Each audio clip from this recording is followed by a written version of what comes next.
Le mot mathématique vient d'un radical grec qui signifie savoir ou connaissance, sans autre précision. Est-ce une raison suffisante pour faire des mathématiques l'outil, le modèle et la pierre de touche de n'importe quelle connaissance? Pensez à la littérature, l'histoire ou la théologie. Cela vous semble une drôle d'idée, n'est-ce pas? Pourtant, nombreux sont ceux qui, en dehors des mathématiques, ont voulu écrire à la manière géométrique, more geometrico. Je vous propose un historique de ces tentatives. Juste pour préciser ce dont nous allons parler, j'ai extrait les quelques lignes qui suivent de la revue L'année sociologique pour 2005. Il va sans dire que je suis bien incapable de comprendre cet article. Je le respecte et je ne le juge pas. Cela suggère très directement de viser cette clarification par une axiomatisation de la sociologie qui se présenterait comme une suite articulée de propositions fondamentales, notions premières et définitions, axiomes, théorèmes, lemmes et corollaires, un peu à la manière des éléments d'Euclide. Il se trouve que le premier à avoir appliqué le formalisme des éléments d'Euclide en dehors de la géométrie est Euclide lui-même. Je vous parle ailleurs de son traité d'optique, et il a lui aussi ses théorèmes, ses propositions et ses corollaires. Voyez le théorème 6. Des intervalles parallèles vus de loin apparaissent de largeurs inégales. Certes, mais encore. Où est la rigueur des énoncés euclidiens? Et que dire alors du théorème 40? Les roues des chariots paraissent quelquefois rondes et quelquefois en forme d'ovale. Les phénomènes d'Euclide sont un manuel de géométrie sphérique, ou d'astronomie théorique si vous préférez. Vous en voyez ici le titre dans un manuscrit byzantin du Xe siècle. Lui aussi est écrit à la manière des éléments. Voici la proposition 1. La Terre est au milieu du cosmos et occupe la position de centre par rapport au cosmos. Et Euclide en donne une démonstration détaillée. Fausse, évidemment. Cette habitude de rédiger à la manière des éléments, pour les mathématiques ou même pour une discipline connexe, a traversé les siècles. Les Principia de Newton en sont l'exemple le plus illustre. Voici la proposition 96, théorème 50 du livre 1. Les mêmes choses étant posées et supposant de plus que le mouvement avant l'incidence soit plus prompt qu'après, si on donne une certaine inclinaison à la ligne d'incidence, le corps se réfléchira et fera l'angle de réflexion égal à l'angle d'incidence. Vous connaissez mon admiration pour Newton en général, et pour ce livre en particulier. Je ne voudrais pas vous donner l'impression de le dénigrer. Je veux juste vous faire remarquer que l'exposé axiomatico-déductif à la Euclide n'est pas forcément adapté à tous les énoncés scientifiques, aussi géniaux soient-ils. Mais alors, pourquoi l'adopter? Je vous ai déjà raconté que la Renaissance, et plus encore le siècle du rationalisme, marque la victoire de la philosophie de Platon sur celle d'Aristote, qui était reine pendant le Moyen Âge. En découle l'idée que la méthode géométrique est la seule qui puisse conduire à la vérité, quel que soit le domaine abordé. Voici cette idée sous la plume de Pascal. L'art de démontrer les vérités déjà trouvées et de les éclaircir de telle sorte que la preuve en soit invincible est le seul que je veux donner, et je n'ai pour cela qu'à expliquer la méthode que la géométrie y observe, car elle l'enseigne parfaitement par ses exemples. Et parce que cet art consiste en deux choses principales, l'une de prouver chaque proposition en particulier, l'autre de disposer toutes les propositions dans le meilleur ordre, J'en ferai deux sections, dont l'une contiendra les règles de la conduite des démonstrations géométriques, c'est-à-dire méthodiques et parfaites, et la seconde comprendra celle de l'ordre géométrique, c'est-à-dire méthodique et accompli. Avant Pascal, Descartes avait longuement réfléchi aux moyens de parvenir à la vérité. Cela avait conduit à son discours de la méthode et 4 ans plus tard aux méditations métaphysiques. Les deux avaient été accueillis, comme il se doit, par des objections, chose que Descartes n'a jamais supportée. Alors pour clouer le bec à la critique, il décide de changer la forme de son exposé. Cela donne ceci. Raison qui prouve l'existence de Dieu et la distinction entre l'esprit et le corps humain disposée d'une façon géométrique. Après 10 définitions, 7 postulats et 10 axiomes, vient la proposition 1. L'existence de Dieu se connaît de la seule considération de sa nature. Démonstration. Dire que quelque attribut est contenu dans la nature ou dans le concept d'une chose, c'est comme dire que cet attribut est vrai de cette chose, et qu'on peut assurer qu'il est un elle, par la définition 9e. Or est-il que l'existence nécessaire est contenue dans la nature ou dans le concept de Dieu, par l'axiome 10e. Donc il est vrai de dire que l'existence nécessaire est en Dieu, ou bien que Dieu existe. Je vous épargne la démonstration de la proposition 2. L'existence de Dieu est démontrée par ses effets, de cela seul que son idée est en nous. Elle est suivie, bien sûr, de la proposition 3. L'existence de Dieu est encore démontrée de ce que nous-mêmes, qui avons en nous son idée, nous existons. Après Descartes vient Spinoza. Il est un peu son héritier en ce qui concerne le rationalisme, même s'il se montre souvent critique. En 1663, il publie un commentaire des principes philosophiques de Descartes. Regardez le titre. Principes de la philosophie de René Descartes démontrés à la manière géométrique. Et c'est bien ce que vous imaginez. Après seulement 10 définitions et 3 axiomes, vient la proposition 1. Nous ne pouvons être absolument certains de rien aussi longtemps que nous ignorons que nous existons. L'œuvre majeure de Spinoza est son Éthique. Le titre complet est Éthique démontrée suivant l'ordre géométrique. Spinoza s'est expliqué sur les raisons de son choix. Il dit Il paraîtra surprenant que j'entreprenne de traiter des vices des hommes et de leurs infirmités à la manière des géomètres, et que je veuille démontrer par un raisonnement précis ce qu'ils ne cessent de proclamer contraire à la raison, vain, absurde et digne d'horreur. Mais Spinoza ne donne peut-être pas toutes ces raisons. Comme je vous l'ai dit plus haut, le rationalisme de Descartes et Spinoza consacre la victoire de Platon sur Aristote. Mais surtout, le XVIIe siècle était un temps d'intenses polémiques intellectuelles, d'une violence difficile à concevoir pour nous, et ce, d'autant plus que le sujet touchait à la religion. Descartes et Spinoza ont eu à en subir les conséquences, craignant pour leur liberté, voire même pour leur vie. Le more géométrico, la manière des géomètres, était un moyen de se mettre à l'abri des chicanes, comme on disait alors.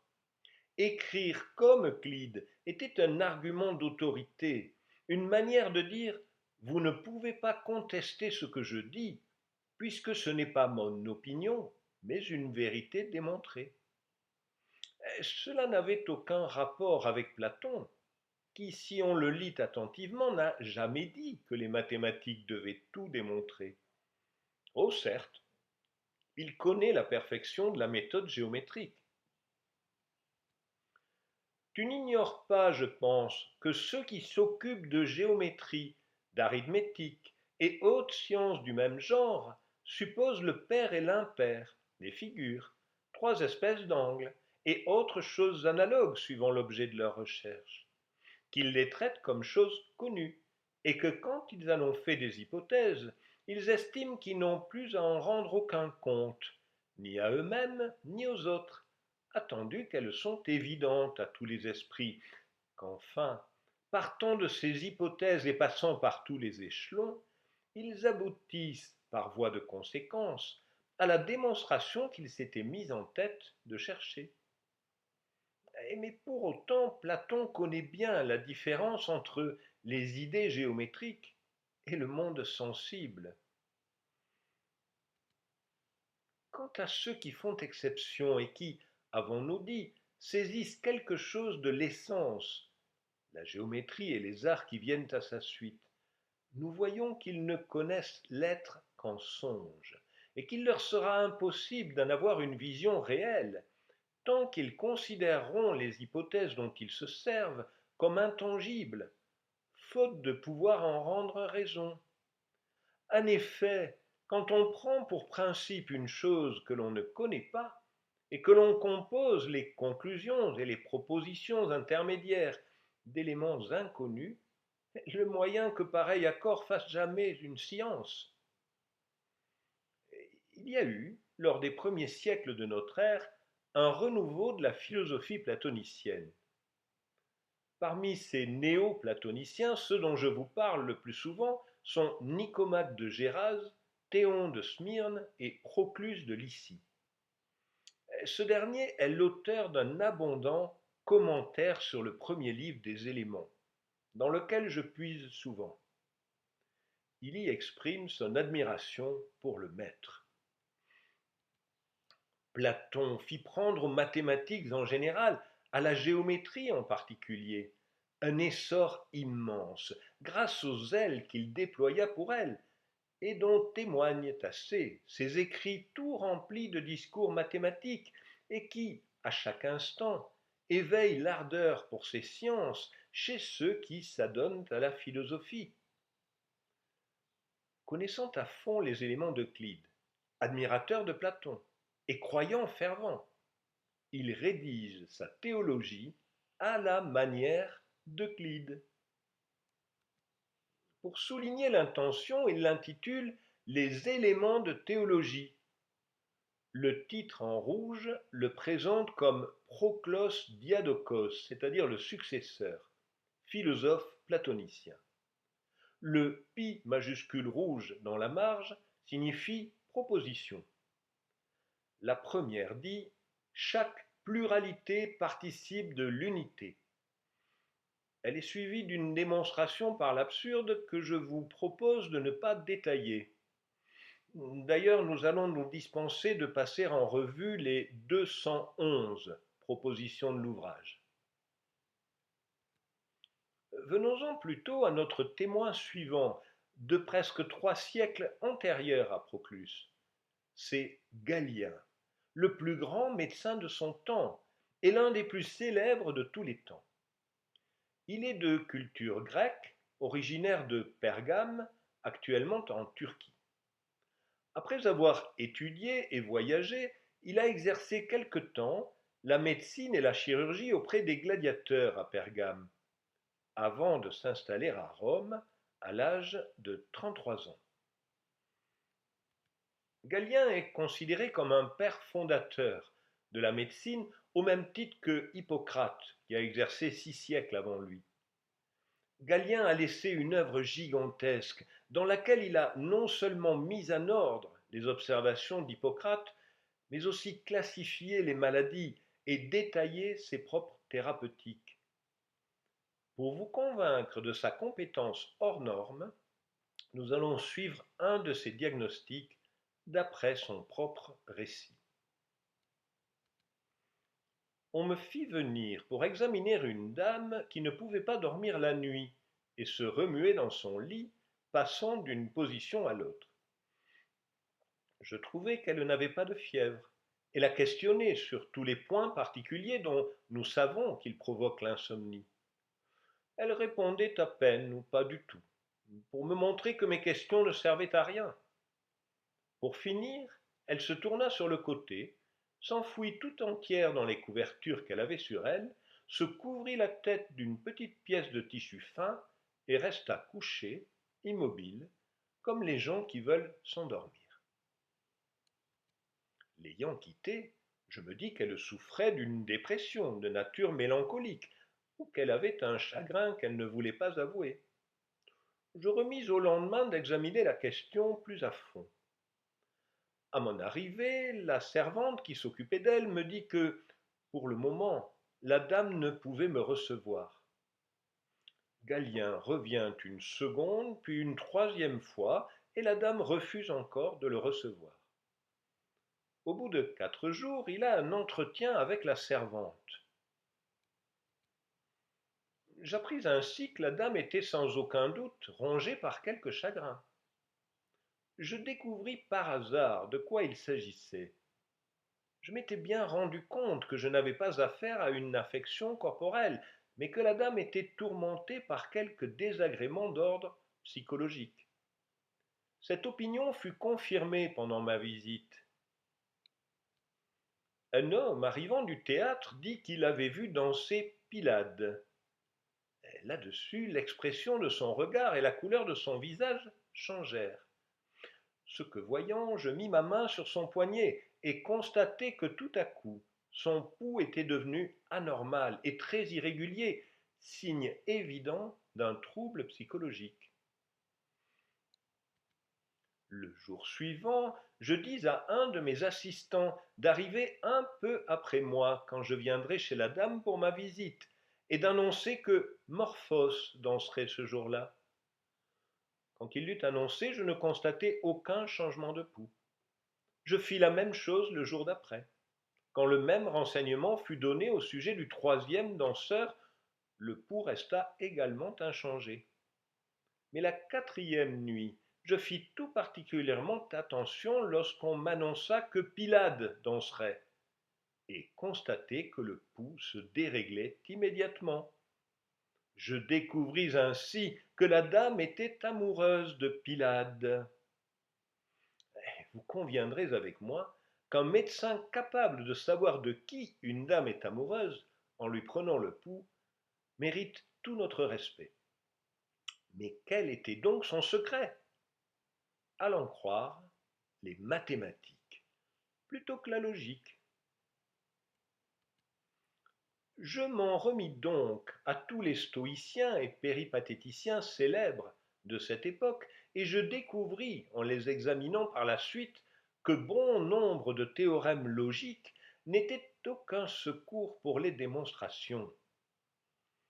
Les stoïciens et les péripatéticiens sont deux courants philosophiques qui sont chacun d'une certaine façon les héritiers d'Aristote. Les stoïciens sont nommés ainsi par référence à un portique, stoa en grec, un portique d'Athènes. Le mot péripatéticien fait référence à l'enseignement qu'Aristote délivrait en se promenant. Peu importe que les uns nous aient appris à rester stoïques et les autres aient enseigné leur métier à certaines dames, ou pas. Ce qui compte, c'est que les deux ont développé des systèmes logiques dérivés de l'organon d'Aristote. Ces systèmes logiques, Galien les connaissait parfaitement, et il a même écrit plusieurs mémoires de logique. Vous allez reconnaître ses préoccupations. Si quoi que ce soit est mortel, cette chose provoque l'atout. Il ne s'ensuit pas que si quoi que ce soit provoque l'atout, cette chose est mortelle, mais plutôt, si quoi que ce soit ne provoque pas l'atout, cette chose n'est pas mortelle. Pourtant, s'il était acquis que tout ce qui provoque l'atout est mortel, la proposition conditionnelle suivante pourrait être énoncée. Si l'huile, comme une chose spécifique, provoque l'atout, elle est mortelle. Et pourtant, comme vous l'avez entendu, Galien était plutôt sceptique quant à la valeur applicative de la logique. Par contre, il croyait sincèrement en l'utilité du more geometrico. Et par les dieux, pour autant qu'il dépendait de mes maîtres, je serais moi aussi tombé dans le doute pyrrhonien si ne m'en avaient retenu les enseignements de la géométrie, de l'arithmétique et du calcul, auxquels j'avais dès le début été formé et que j'avais poussé fort avant sous la conduite de mon père, qui en avait lui-même hérité la connaissance de mon grand-père et de mon arrière-grand-père. Quand je vis donc que m'apparaissait d'une vérité évidente non seulement les calculs relatifs aux prédictions des éclipses, mais aussi à la construction des horloges et des clepsydres, ainsi que tout ce qui concerne l'architecture, je pensais que le mieux était d'user du modèle des démonstrations géométriques. Mais ce modèle des démonstrations géométriques, à quoi lui servait-il vraiment? Chaque théorème en médecine, et en général tout théorème, doit d'abord être vrai. En second lieu, utile. Enfin, en relation avec les principes posés. Car c'est d'après ces trois conditions qu'on juge de la légitimité d'un théorème. Si on juge tout théorème scientifique par ces trois conditions, il est évident qu'elles serviront également à juger tout théorème de médecine. Mais comme on ne sait pas toujours ni quelle est la vérité, ni comment la discerner, et que l'utile et le conséquent ne sont pas non plus toujours faciles à saisir, il faut avant tout enseigner les moyens de reconnaître et de juger le vrai, l'utile et le conséquent. Dans son manuel sur l'utilité des parties du corps, Galien consacre plusieurs chapitres à la vision. Il aborde le chiasma optique, c'est-à-dire le fait que les nerfs optiques provenant de chaque œil se croisent dans le cerveau pour rejoindre les lobes opposés. Il relie ce phénomène à une proposition de géométrie. Deux lignes droites qui se rencontrent à un point commun sont dans un même plan. Propriété qui non seulement n'a rien de compliqué, mais encore n'a pas de rapport évident avec le chiasma optique. Vous voyez ici l'illustration du traité d'optique d'Al-Haytham, qui ne juge pas utile de faire appel à Euclide pour autant. Et pour Galien, au contraire, c'est l'occasion d'étaler sa science. Pour ne pas comprendre ces propositions, il faut évidemment ne pas connaître même les principes de la géométrie. Bon, il serait trop long pour moi d'en donner les démonstrations, qui d'ailleurs ne seraient point comprises à moins de connaissances nombreuses préalables. Euclide, dans le 11e livre de ses éléments, démontre le présent théorème, qui est le second dans ce livre. Ce théorème est ainsi énoncé: deux lignes droites qui se coupent sont dans un seul plan, et tout triangle est dans un seul plan. Il faut apprendre la démonstration dans Euclide. Quand vous la saurez, revenez à nous, et nous vous montrerons sur l'animal ces deux lignes droites, c'est-à-dire les conduits venant du cerveau. Il semble bien que Galien n'ait pas dédaigné de faire étalage de ses capacités mathématiques, au moins autant pour épater sa clientèle que pour écraser la concurrence, ce qui, bien sûr, ne lui valait pas que des amis. Non seulement en cette occasion, mais en beaucoup de passages de mes commentaires, j'ai sciemment omis des démonstrations tirées de l'astronomie, de la musique ou de quelque autre science spéculative, afin que mes livres ne soient pas complètement un horreur aux médecins. En effet, dans toute ma vie, j'ai éprouvé 1000 fois ce désagrément.